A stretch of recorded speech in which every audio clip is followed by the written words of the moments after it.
Hi dear friend. तो यहाँ पर एक और टॉपिक लेकर आ गया हूँ। इसके पहले मैंने आपको कैरी ओवर फैक्टर बताया था और कैरी ओवर मोमेंट बताया था, ठीक है। कैरी ओवर मोमेंट, फिर बाद में ये जो मोमेंट होता है कैरी ओवर करते हैं, फिर बाद में उसकी क्या क्या फैक्टर होते हैं वो चीज़ें भी मैंने एक्सप्लेन कर दिए थे। अभी यहाँ पर आपको समझा रहा हूँ डिस्ट्रीब्यूशन फैक्टर क्या होते हैं, ठीक है। डिस्ट्रीब्यूशन फैक्टर को एक्सप्लेन करके आपको समझा देता हूँ। तो डिस्ट्रीब्यूशन फैक्टर, पहले नंबर तो डिस्ट्रीब्यूशन फैक्टर को समझ लीजिए। उसका डेफिनेशन भी लिखना है तो आप आराम से लिख सकते हैं।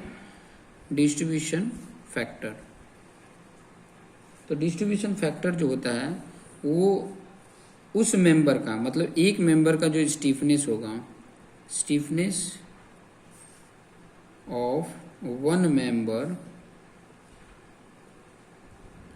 Divide by sum of stiffness of all the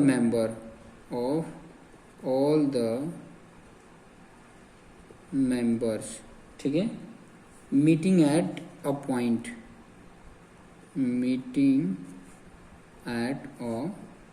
मतलब एक पॉइंट पे जितने भी मेंबर मिले हों उन सब का स्टिफनेस का सम अपन एक मेंबर का स्टिफनेस, उसी मेंबर का ये डिस्ट्रीब्यूशन फैक्टर है, ठीक है।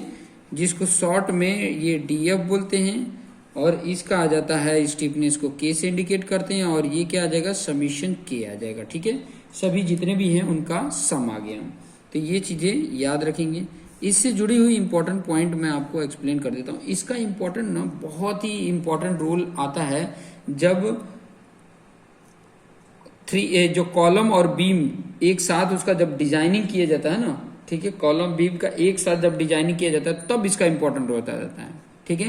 हालांकि आपके जो डिप्लोमा में है उसको सेपरेट हम पढ़ रहे हैं, जैसे कि column design, beam design, slab design, ये सब चीजें आप अलग अलग कर रहे हो।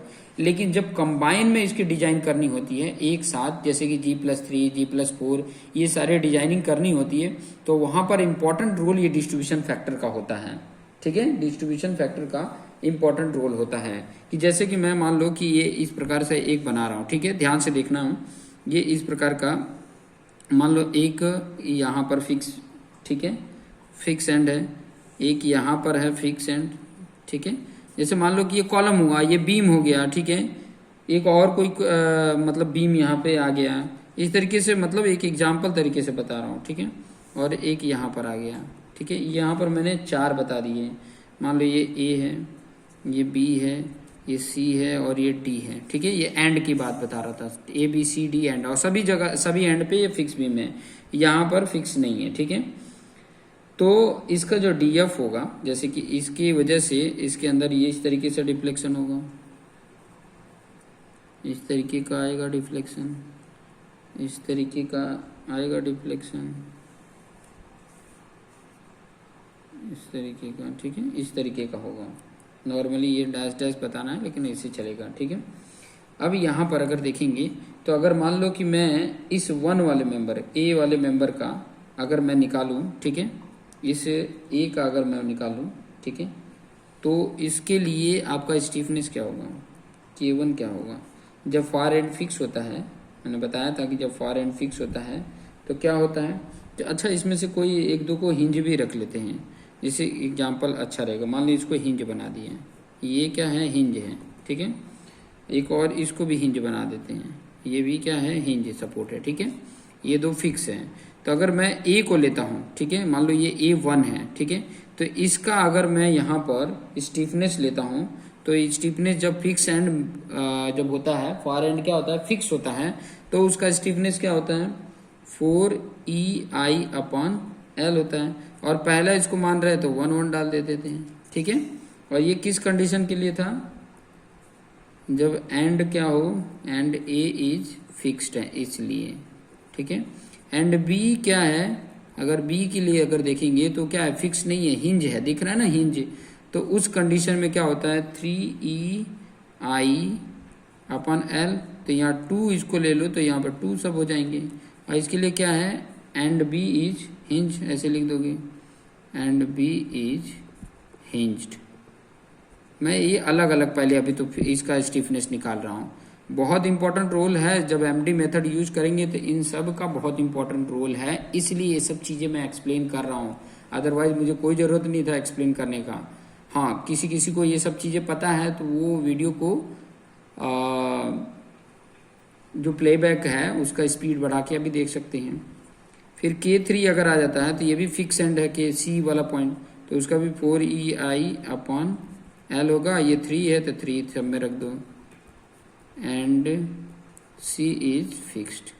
जब फिक्स होगा तो 4EI/L, और जब हिंज होगा तो 3EI/L। K4 भी हिंज है तो इसके लिए भी क्या आ जाएगा, 3E4I/4/L4। चौथा है तो इसलिए 4 को नाम दिया है, बाकी 3EI/L है। और इसमें भी एंड D इज हिंज्ड, इस तरीके से लिख देंगे। ओके, ये पॉइंट समझ में आ गया।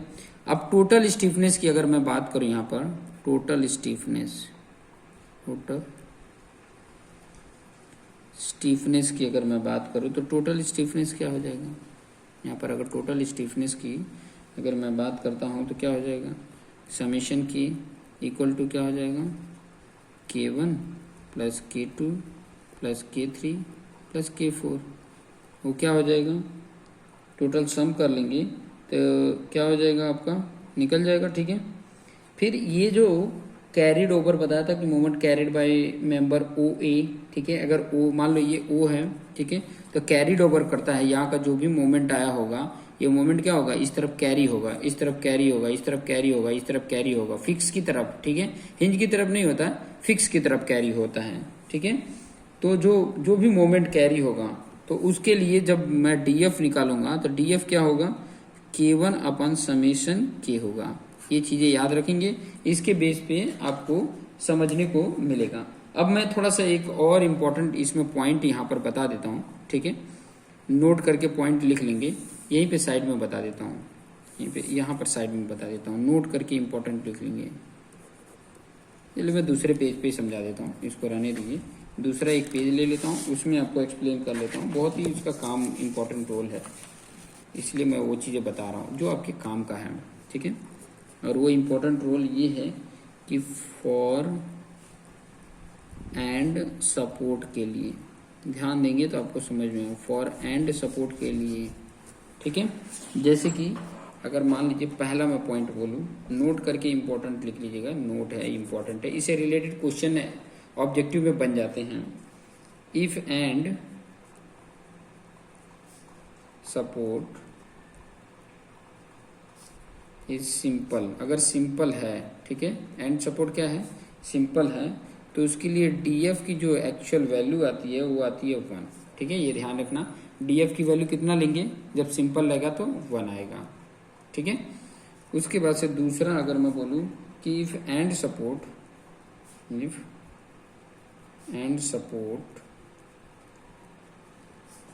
इज फिक्स्ड, अगर फिक्स्ड होगा तो उसके लिए DF की वैल्यू क्या आ जाएगी, 0 आ जाएगी। ठीक है, और तीसरा है at any joint the sum of DF क्या हो जाएगा, इज 1 होगा। ठीक है, सम मतलब और किसी पॉइंट पे, अगर फिक्स है तो वहां पे 0, अगर सिंपल है तो वहां पे 1।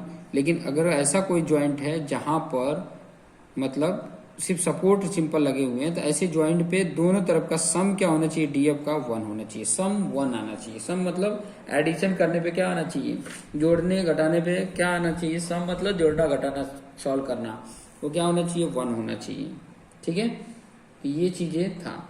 अब एक और इम्पोर्टेंट पॉइंट यही भी बता देता हूँ, जो पहला चैप्टर हमने पढ़ा, इसीलिए मैंने पढ़ा दिया था कि डायरेक्ट आप निकाल सकते हो फिक्स एंड मोमेंट,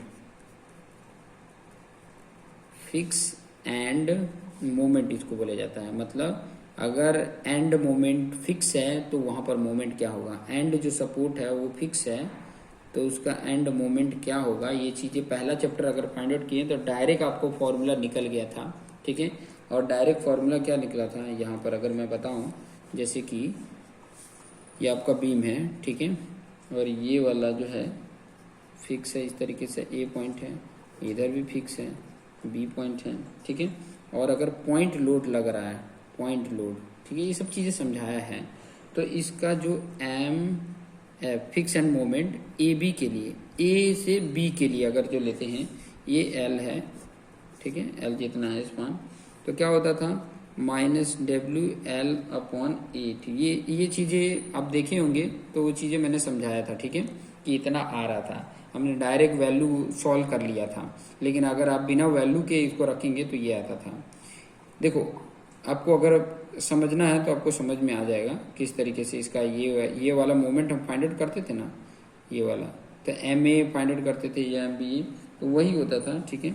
और दूसरा होता था अगर एम एफ बी ए अगर फाइंड करते हैं तो प्लस डब्ल्यू एल अपन 8 आ जाएगा। ये कब, जब यूडीएल नहीं लग के पॉइंट लोड लग रहा हो तब, ठीक है। अगर मान लीजिए यूडीएल लग रहा हो तो, ठीक है, मान लीजिए ये बीम है, एल जितना इसका स्पान लेंथ है, ठीक है, और इसके ऊपर लोड जो है वो क्या है, यूडीएल है। यूडीएल के लिए मैं स्मॉल डब्ल्यू से इंडिकेट करता हूँ, इसका यूनिट होता है किलो न्यूटन पर मीटर, ठीक है, इसका होता है किलो न्यूटन से, इससे भी समझ सकते हैं। तो इसके लिए ए पॉइंट ये और बी पॉइंट ये, तो एम एफ ए बी अगर निकाल रहा हूँ इसका, तो ये होता है minus W L square upon 12 होता है, और ये पॉजिटिव में हो जाएगा, बी ए अगर लेते हैं तो क्या हो जाएगा, डब्ल्यू एल स्क्वायर अपन 12 हो जाता है। तो ये चीज़ें थोड़ा दोनों याद रखना, ये काम की चीज़ें हैं, ठीक है, फिक्स एंड मोमेंट ये काम का है, तो ये चीज़ें हमें थोड़ा सा ध्यान में रखनी है। और इसके बीच में जो भी मोमेंट आता है तो इधर ट्रांसफ़र करेंगे, उसी के लिए ये डीएफ की ज़रूरत होती थी, इसी के लिए कैरी ओवर मोमेंट की ज़रूरत होती है। तो ये था कुछ इम्पोर्टेंट पॉइंट जो आपके लिए काम के थे, ठीक है। अब आगे कुछ और इम्पोर्टेंट पॉइंट सीखेंगे, तो आज के लिए इतना ही रखते हैं। Thank you. और जो भी आपके दोस्त मित्र हैं उनको शेयर जरूर कर लें, क्योंकि आप जितना शेयर करेंगे। और एक और इम्पोर्टेंट पॉइंट बता दूं मैं कि मेरे चैनल पे मैक्सिमम 85% लोग सिर्फ चैनल को देखते हैं, वीडियो को देखते हैं, सब्सक्राइब नहीं करते हैं। ओनली सिर्फ 40% ऐसे हैं जो सब्सक्राइब किए हैं और वीडियो को वॉच कर रहे हैं, बाकी 85% सब्सक्राइब ही नहीं करते हैं। अगर वो सब्सक्राइब करें तो काफ़ी अच्छा मेरे लिए रहेगा। तो ये चीज़ें थोड़ा सा ध्यान में रखें। Thank you.